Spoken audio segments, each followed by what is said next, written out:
Stripe platform is basically an online payment processing platform for internet businesses, and it is a suite of payment APIs that powers e-commerce for online business of all sizes. So, in the Stripe platform, a Sigma queries plays a major role that can be scheduled to pull your reports from your information about customers, subscriptions, payouts, and more. And this Sigma query can be scheduled to run on daily, monthly, or weekly basis.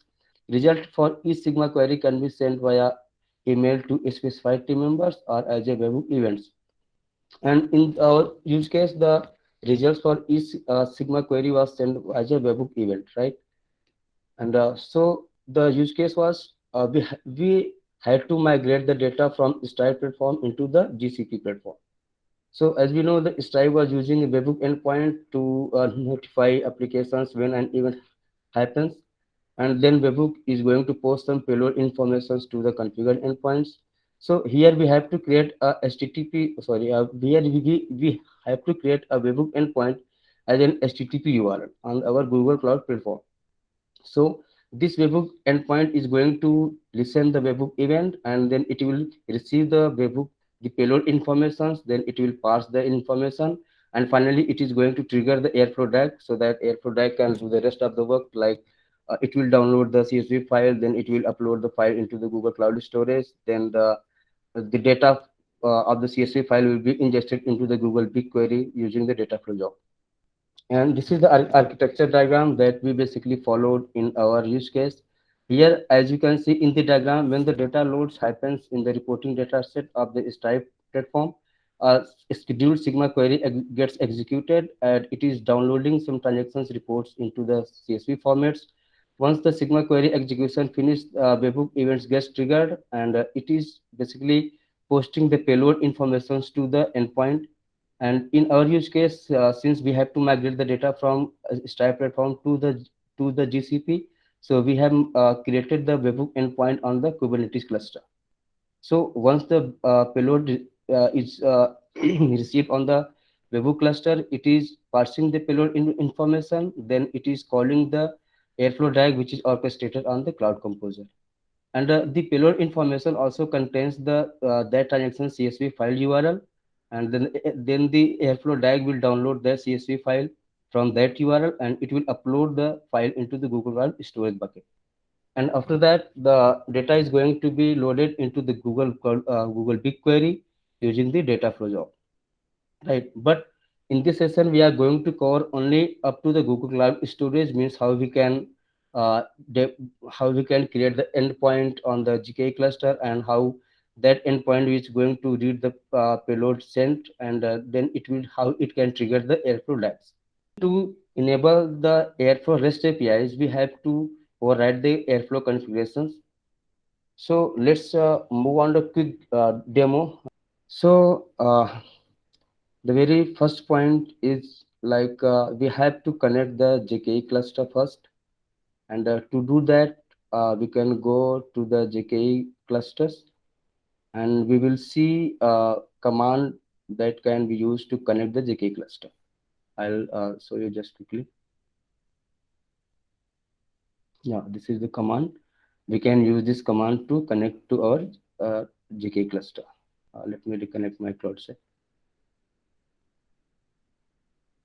And once we are done with the connection, we have to create a directory in the Cloud Shell, and then we will upload our code base into this Cloud Shell directory. I'll move step by step.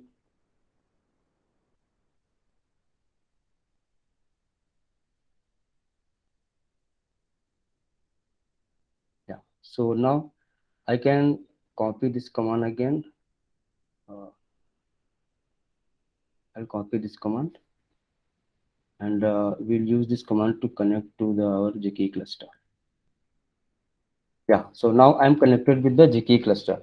So next step, we have to create a Cloud Shell directory. I have already created a directory here, name as the webhook endpoint. So I'll directly go inside this directory, and we have to upload the code base here in this file. Sorry, in this directory, and I have already uploaded all related files in this directory. As you can see, I have provide deployment, client ID, requirement.txt, and all the related files, right? So the next thing, we have to containerize the app using the Docker file, right? So, I have already created the Docker file. I'll show you quickly how the Docker file is. Here I have created the requirement.txt file to install all the dependencies, and the this application will be running on the Unicorn service. So this is the that configuration I have written here, and this is the working directory that we are using, the app home, and the app is going to be the main uh, entry point for this application, right? So next thing, we will be storing our artifacts into the artifact registry. So I'll just copy a command to create the artifact registry. This command will basically create a artifact repository for us.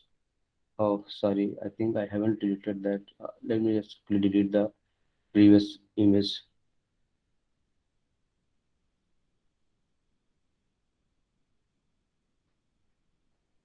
Sorry for this. Yeah, this is the image I had created earlier.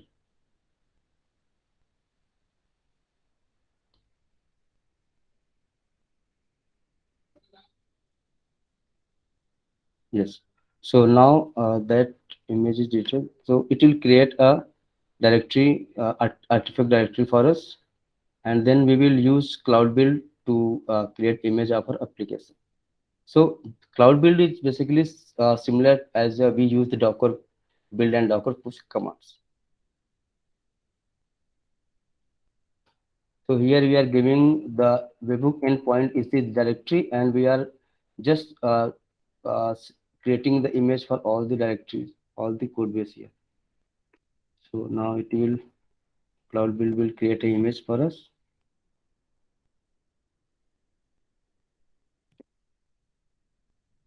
As you can see, the requirement.txt file is being copied, and it is running all the commands that we have written into the Docker file.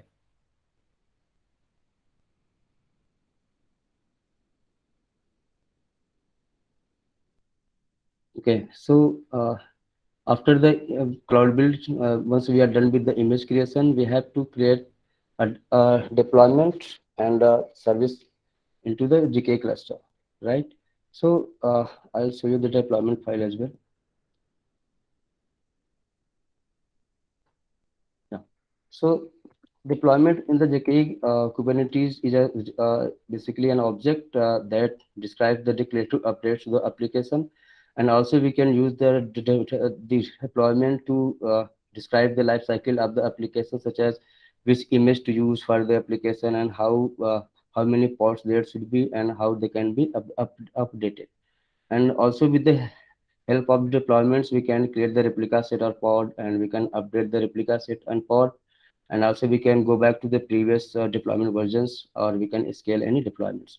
So here in this deployments manifest, as you can see, we have given the image URL, and it is going to run on the port 80, and this is the basic configuration, and we are just creating a replica set one, right?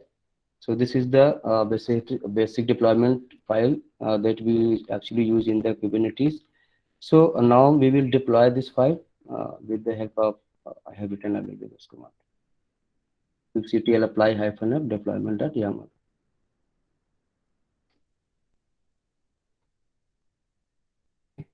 So once this deployment is created, you can see in the Kubernetes workloads, a webhook workload has been might be created there.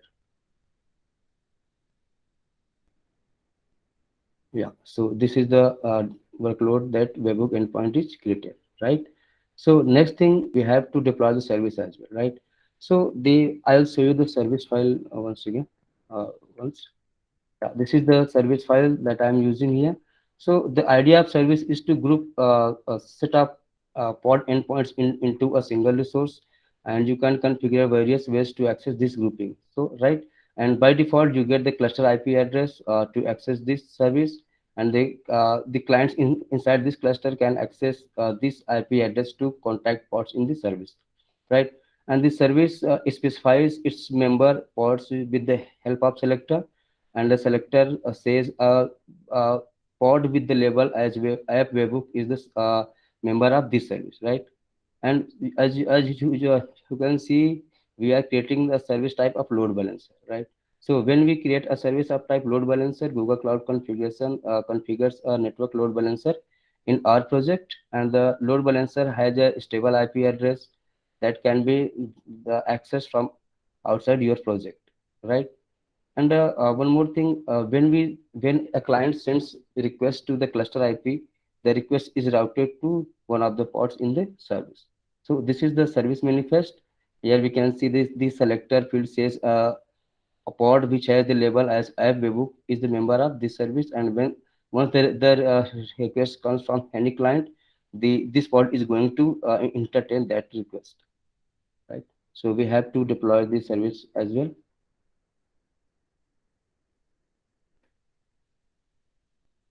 Shyama.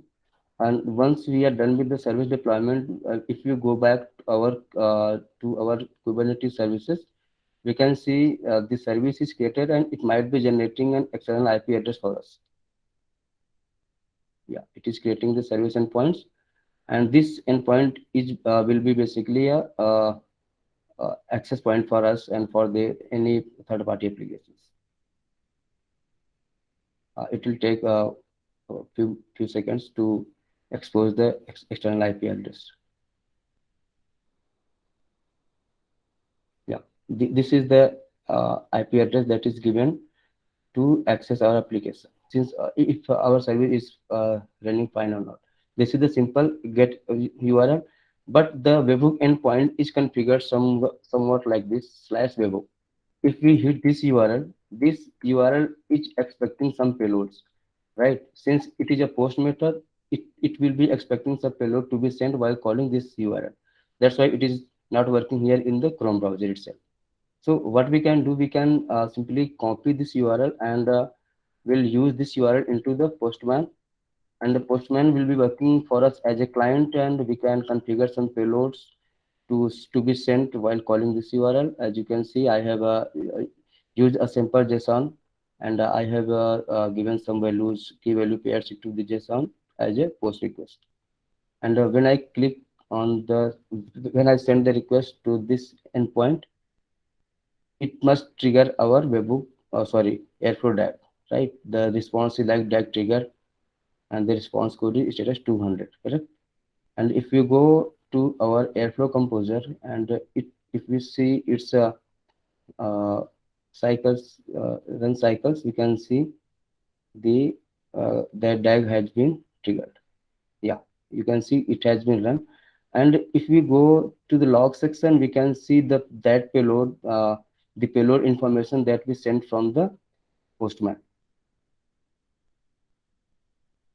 but the payload information is passed so that we can only have the meaningful data into the DAG. Yeah, this is the information that we are sending to the Airflow DAG. You can see like the file URL and the file name and its type and the ID, so that now the Airflow DAG will use this URL to download this CSV file, and the rest is the same, like this file will be uploaded to the GCS bucket, and from there the data of this file will be loaded into the Google BigQuery with the help of Data Project.